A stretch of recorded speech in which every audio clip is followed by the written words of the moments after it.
Everyone, it's Michelle Caruana from Play Cafe Academy and Profitable Play.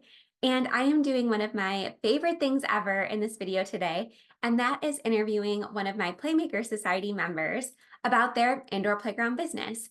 And I'm really excited for this interview with Heather, the owner of Playdate Minnesota in particular, because Heather's model is really unique and it's something that I have no personal experience in. So I'm really excited to dive into all of the details about how she founded her business, how she came up with her very unique concept, how it's going, the challenges that she's faced, and of course, the advice that she would give people who are just getting started in their journey, or even people who are further along and looking to open their second or third locations. So again, we are diving into all the details today, and I am so excited to share Heather's business, Playdate, in Minnesota with you today.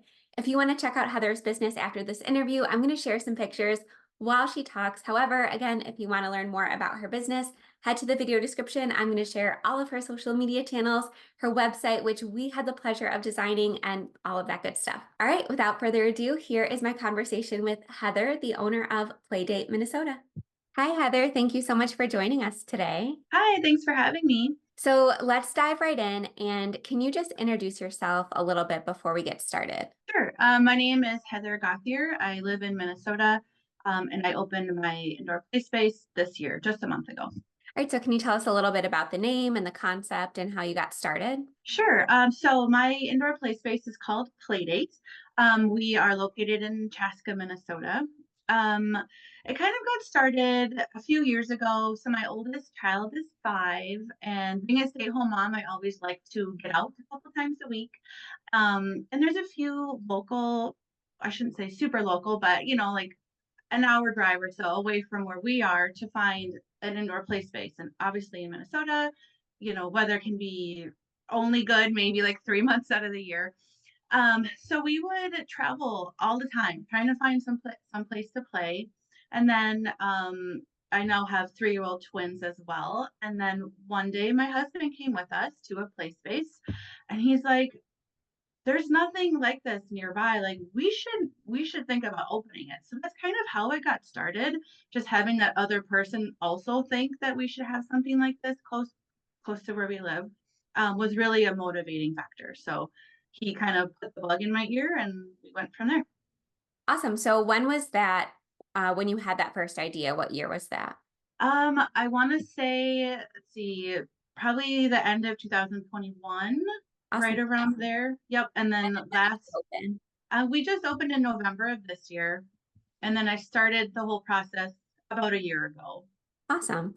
Yeah. So can you talk to us a little bit about your space? I'm going to link to your website, but what is your square footage? And can you talk a little bit about what type of play you guys have to offer and what your age range is, things like that? Sure. Sure. Our space is a little bit over 3,000 square feet. I think it's like 3,100 or so. We focus mainly on gross motor play. We do have some imaginative play or, toys out, but with how our business is set up, we didn't want to have a ton of toys having to be cleaned up every day since there's not always a staff there.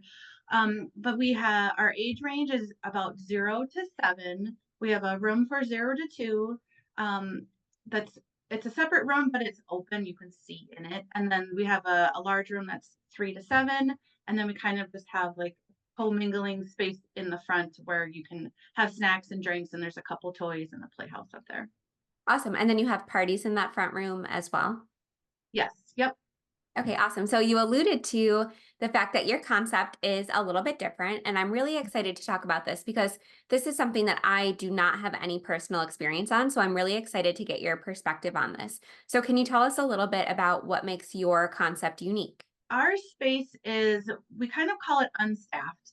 But we have staff there, but so we have a pin code entry. So everyone who comes to play, either by a open play pass or a membership, once you pay for your pass, you select the day that you want to come.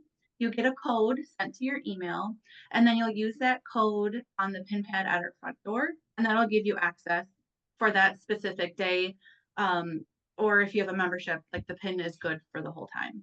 Awesome. So can you talk a little bit about why you decided to go that route? Sure. So here in Minnesota, there's actually a few places that do it. We've been to a few of them, and I really liked how it worked. I guess as a parent, we could just quickly like put the code in the door, take our shoes off, and go play. We didn't have to like wait in. I don't know if there would be a line, but we didn't have to like wait to purchase our passes when we got there. We could just quickly do it, get in and get out. And for me, I'm kind of weird about safety, and I liked having the door be locked. So you can only come in if you have a code. And I really like that aspect of it. Awesome. So what system do you use to kind of do the keypad and things like that? Is it someone local that you used, or is there something that you used to make that a possibility? Yeah, so I actually, your husband helped me with this because I had him do our website. And so I was like, this is what I want to do. I don't know how to do it, basically. So I kind of like showed him the places nearby that do it. He's like, oh yeah, it's this company. So I believe they're out of New Jersey, I think.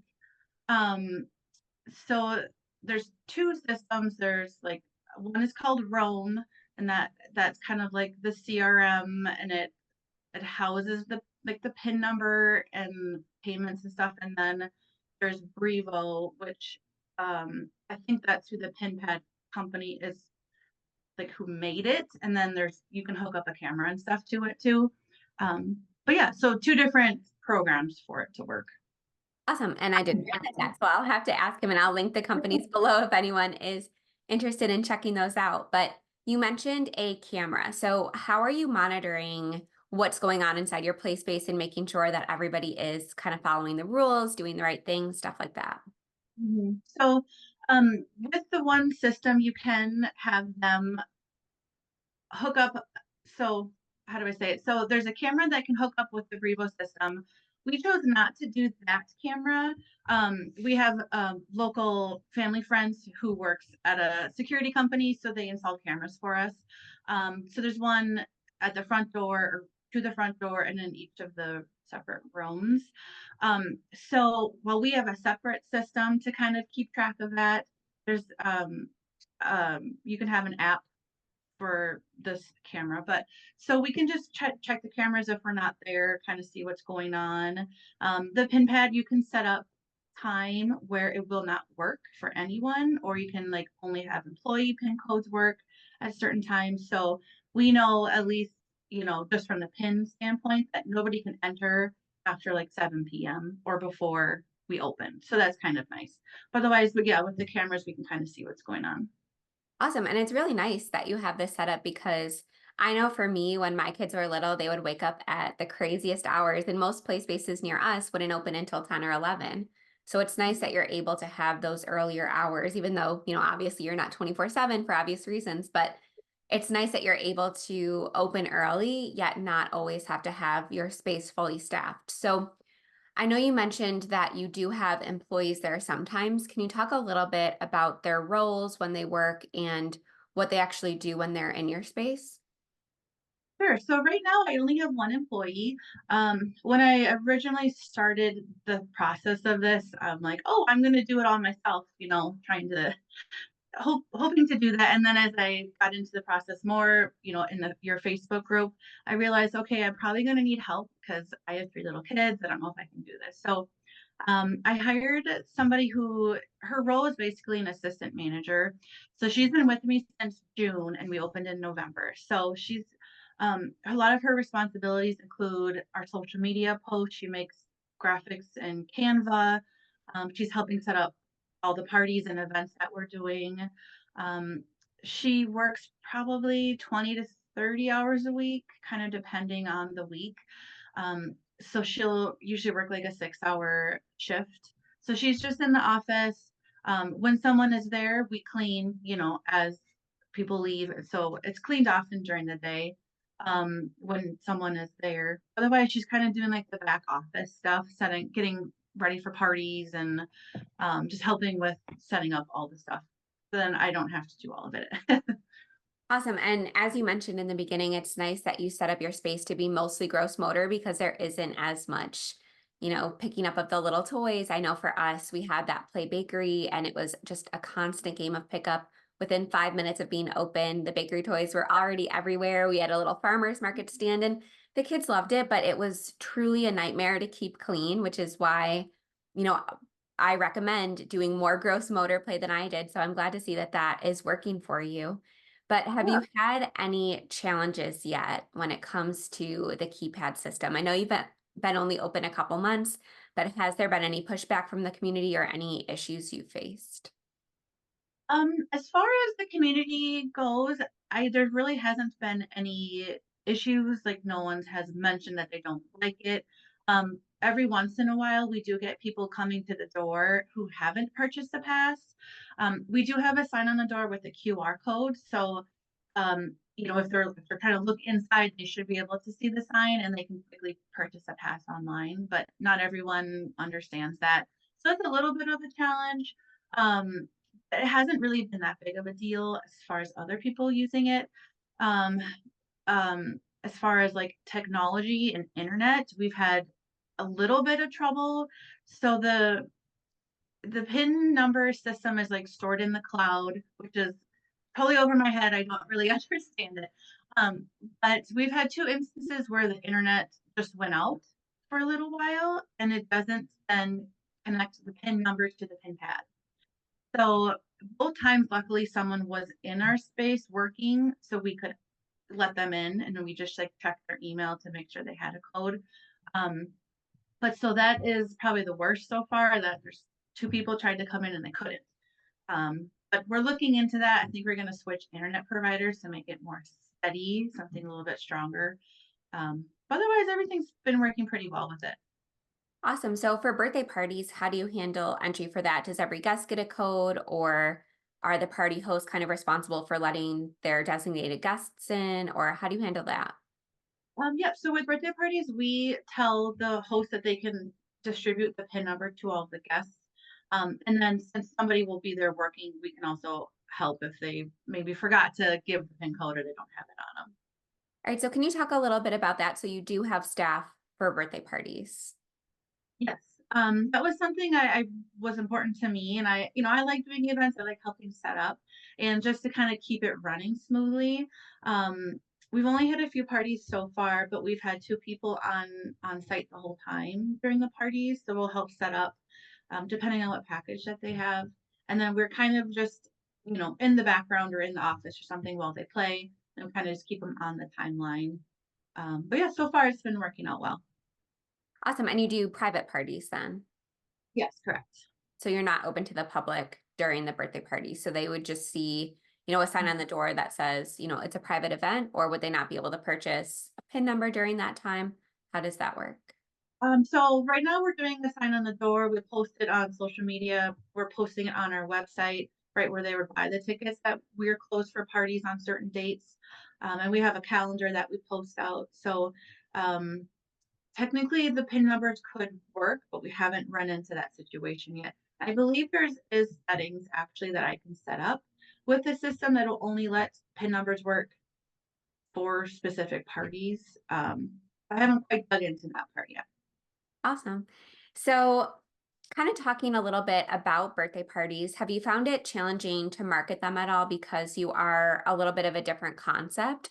Or has one thing worked really well with promoting your birthday parties and things like that? Um, that's actually something I'm hoping to work on. That's on my list to do this week. We've gotten a few parties. I just had an email this morning about another one. I don't think anything in particular has maybe worked better than others, but we do a lot of stuff on social media. And then we in our play space, we have signs all over about birthday parties. And just we use a lot of QR codes so they can quickly look at the signs, put their phone up, and they can go on the website and look at everything.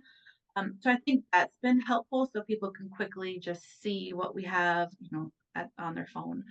But yeah, I'm hoping to do some, I don't know, like Google ads or Facebook ads for parties. Awesome. So, kind of taking a step back because I really wanted to dive into that unique concept. But going back to your launching process and things like that, did you encounter any challenges when it came to finding your space or hiring vendors or construction or anything like that? Because it feels like there's always something. Was there anything that came up in your journey? I think from the beginning, for lack of inventory, I really had a hard time finding a space in general. I wanted it where I live in my small town. Nothing was really working, so we ventured out to surrounding cities, which I think definitely worked out in the end. I really like our location. Um, Finding a size that we thought would work, that was a struggle as well. There's a lot of smaller places nearby. Um, Once we found a space that I liked, we had contractors come in to try to get a proposal on cost because I really had no idea like how much it would cost. Our space that we have now is a former yoga studio, so it's kind of boxy. It's boxed in, and originally I wanted to like wipe down all the walls, open it up, so it's super open. But once I got the quotes back, it was way more than I thought it would be. So then we kind of stepped back and like, okay, well, what could we do to open it up so it feels open, even though we're not spending a lot of money opening it. So I hired an architect and we went through a couple of different scenarios, and I'm really happy with how we have it. We have two large cutouts and two walls, so you can see both rooms from like the main entryway area. Um, and then once we got our space and we finalized what we wanted to do, I was kind of getting ghosted by architect or the contractor because I think we scaled back so much, then it wasn't really worthwhile for them to do it. So we spent like the first month like trying to find somebody who would do what we wanted. So that was difficult. That's probably the worst part. Yeah, that's tough. And I know that I had a very similar experience in that I had this original vision. It didn't really align with the budget that I wanted to spend. So, it's always a very delicate balance of compromising on your original vision without straying too far from what you wanted, because then obviously that causes other, issues with your business model and things like that. But I'm so glad that you were able to make it work and you're really happy with the final product. And I've seen it, it's beautiful. I would love to visit at some point. But one question that kind of popped up in my head while you were talking about the layout of your space, and I know you've only been open a couple months, but have you had any issues with people trying to, have their older kids use the baby area because you're not staffed all the time? Mhm. Um, Occasionally I've seen older kids in there. Um, and then we try to like nicely remind them that that's for 0 to 2 if someone is there. I haven't really seen anything when we aren't there, just looking at the cameras. We did have one comment, someone asked if we could put a baby gate up, so I think we will do that just to kind of keep the bigger kids out of there. But we have a really big cedarwork set in the big kid room, so and then like some rock climbing wall things, and I think the big kids really liked that big space. They typically stay over there. So no huge issues yet with that. Awesome. Well, that's good to hear. And yeah, I totally relate to the baby gate thing because, one of my kids has special needs. And even though he's, almost 7, he is 7 now, he can't read yet. So having those visual cues of, okay, this is a separation of space, or, even putting the picture of a baby or something like that on the door is so helpful to us as parents. And again, with that age group that, 3, 4, 5, they're not usually reading yet. So again, I love that division of space, and the idea of a baby gate is so, cost effective. So it's great that your community is making that constructive feedback. And it's one of those things that you can't really anticipate until people are actually using this space. So it's good to hear that people are, again, making those constructive suggestions. So when it comes to, your different revenue streams, I saw on your website you have the parties, I think you have a tab for classes, you have a lot of stuff going on. Is there one particular revenue stream that you're planning on focusing on or becoming the highlight of your business, or do you see kind of all of those different revenue streams contributing equally to your bottom line? I would say we plan on really focusing on memberships and then birthday parties, maybe equally.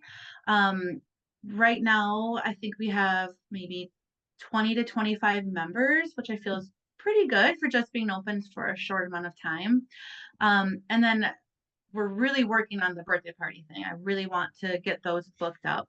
But I think those, from what I've learned from you and the group, is like that's how you're going to be successful and keep your business open and going and strong. Um, Open play is great, but right, I mean, you can't guarantee someone's going to keep coming in. But once they have a membership, like no matter what, we've already had a couple renew because they signed up right away when we opened. So it's like, oh, okay, it's a recurring revenue. So that right now is what we're focusing on. And then this week we're actually trying to figure out summer camps because it's going to be, you know, probably a lot less people coming in the summer. We need to survive the summer. So trying to take your advice and get the summer camp thing rolling by January, get people starting to sign up, and just kind of get that process rolling. Yeah, that's amazing. Anytime I hear, high ticket and recurring revenue, it's music to my ears. And a lot of people, always assume that that high ticket revenue has to mean birthday parties, but it can also mean summer camps. It can also mean packs of classes, as in, a 12-week session of music or something like that. There are many different ways to do high ticket revenue and not rely on those singular play passes, as you mentioned. So it's great that you have, those aspirations to focus on those different revenue streams because as you said, that's what has always seemed to work in our group. It's, kind of a process of realization that a lot of place-based owners have to go through, especially the ones like us who are in, again, those climates where we do have very, seasonal cycles where it's very busy with open play and then it completely falls off and, there's outdoor birthday party options and things like that. So I love hearing when people are wanting to focus on those types of revenue streams. So I know you don't have a cafe as part of your business, correct? Right. Yep. So do you allow people to bring in food for open play and things like that? They just eat it in that front space? Yes. Yep. We let people know that they can bring in snacks and drinks. They can eat it. Right now we have 4 tables out, I think. Yep. So they can bring in their own food. And we actually, a couple of times we've seen that like parents will bring in pizza or something in the evening. And then, they'll feed the kids and then they'll go play. And then they'll just kind of have like a little date night right there, eating their dinner while they can still see their kids playing, which has been really fun to see. I love that. My husband and I used to do that after hours at our play cafe. We had the best Chinese food restaurant like right next door. And so a lot of times we would do takeout and just let our kids play after hours. But it's so nice that you guys have that system where, they can feel like it's, their own space if they're coming at an off time. So that's really cool. Yeah. So I know you mentioned that you're, wanting to improve your birthday party bookings and things like that, but do you have any other, big plans or innovations that you're planning for or growth opportunities in the new year? Um, I think just coming up on the new year, I don't have anything specific besides birthday parties, but thinking more long term, our lease is for 3 years, and I feel like we're going to maybe grow out of our space. So it would be, long term, more like what can we do? Should we move to a bigger location, maybe have classrooms, so then you can do parties during open play or just have different things going on at the same time, be able to offer different classes and things. So that's kind of my goal for long term is to see if we can move to a bigger space and offer more things. Yeah, awesome. I love that. And 3 years is going to come faster than you know it. It's funny. It feels like, I don't know, this was my experience. I'm not sure if this was yours, but it felt like the launching process was so incredibly long and it felt like I was always waiting for something and it felt like the time was going by so slowly. And then as soon as we opened, it went by very quickly. And, we were having our second, third anniversary before we knew it. So it's great that you're already kind of thinking about that. Yeah, thanks. So, what do you enjoy most about owning your play space? I love it because everybody kind of has a different answer to that question. I think so far I've really liked that the families and kids are meeting other people that they've never met, and they're forming bonds. And we've seen on our Facebook groups, or our Facebook pages, I should say, people are like, "Hey, I think I met you last week. Do you want to meet again?" So it's really cool to see that people are meeting new families and going to play date to have a play date, basically. And even my kids, sometimes they'll come in with me real quick if I need to go in. And they're making new friends too. So it's just so heartwarming to see that, like, okay, this is happening because I created this space. So it makes me feel good. Yeah, that's amazing. And something I say all the time is that, yes, there are plenty of easier ways to make money than opening a brick and mortar play space, but there are a few opportunities to really make that deep positive impact on your community and on, the kids in your area and the families in your area and forming that sense of community. So it's definitely a trade-off. But to me, that positive community impact was just so important. And again, it's why even though it was super challenging, I never regret a single day of owning my play space. So one other Mhm. question that I wanted to ask is, I know you've again only been open a couple months, but has anything really surprised you or gone differently than you expected about owning your space? Um, I think mainly the process of doing it was kind of surprising and not doing this before. I own a separate business, but I run it from my house. So having to do the space and having to rely on other people to help you get the space ready was, I think, more difficult than I thought it would be. But so far, like now that we've opened, it's a little bit of a relief that we don't have to continue to like try to get it ready. Um, but now I just like there's like a little bit of a fire in me. It's like, okay, I want this to succeed. So I feel good about like, okay, every morning I'm gonna work on this so we can, make it better or continue to bring in money. So I think that's a little bit was different than I expected getting ready.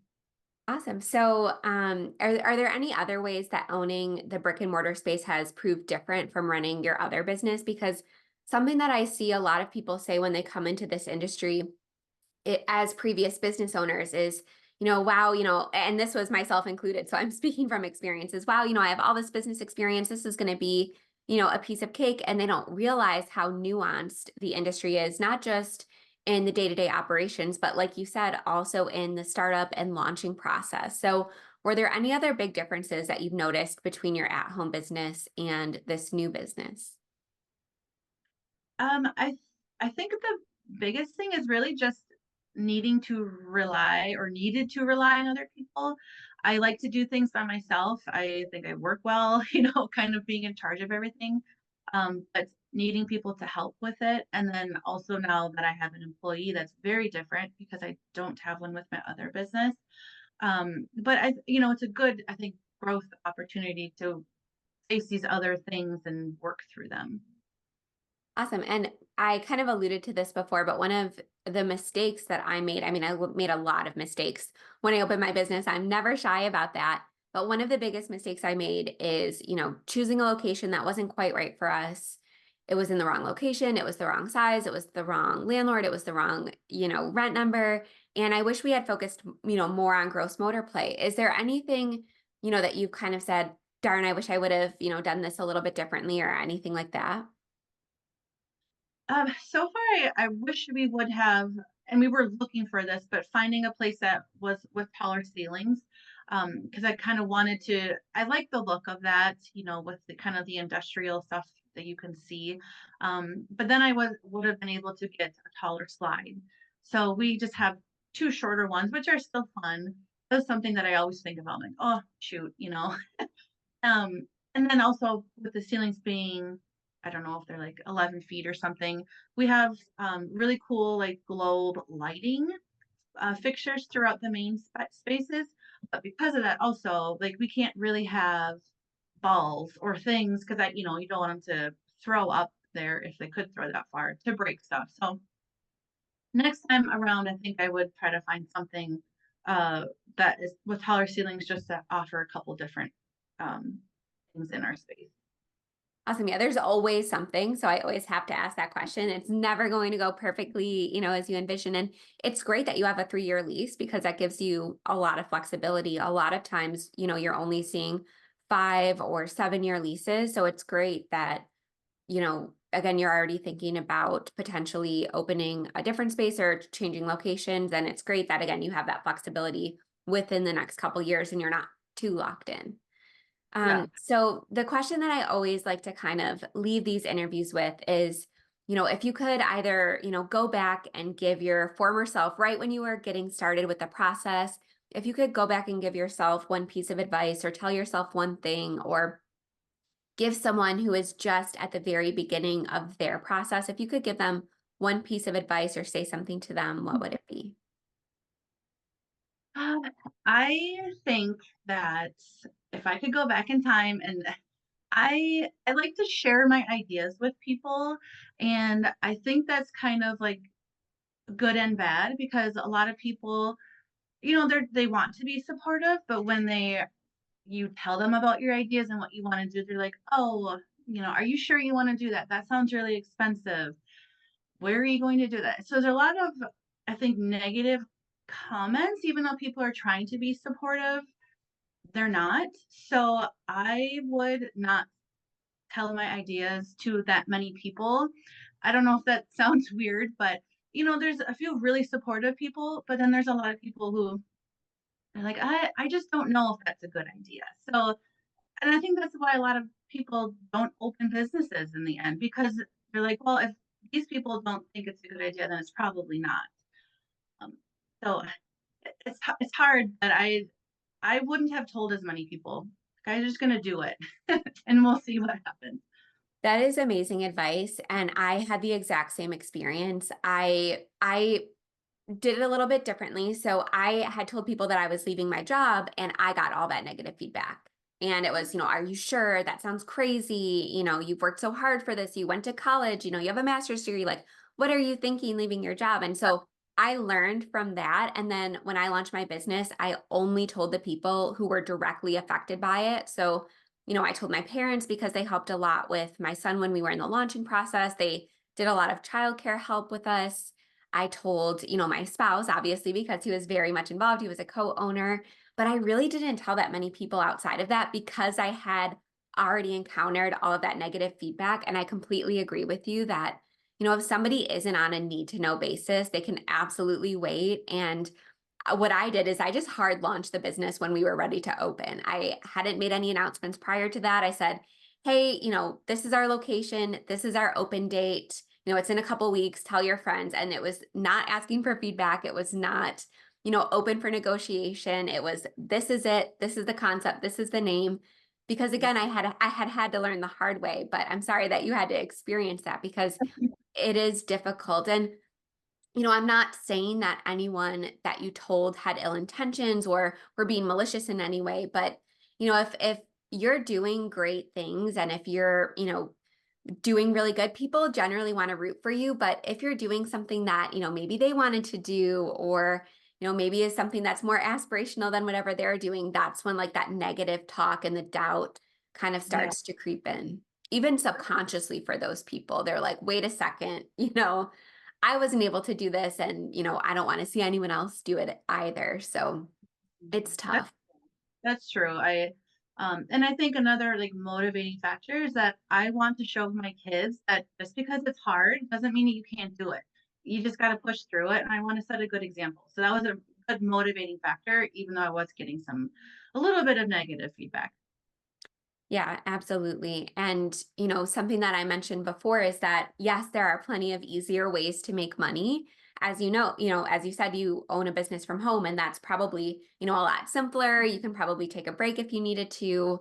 You can pivot your online businesses or, from home businesses a lot easier than you can a brick and mortar business. But again, there's very few opportunities like owning a play space where you can teach your kids those lessons, where you can get them very much involved physically, mentally, emotionally.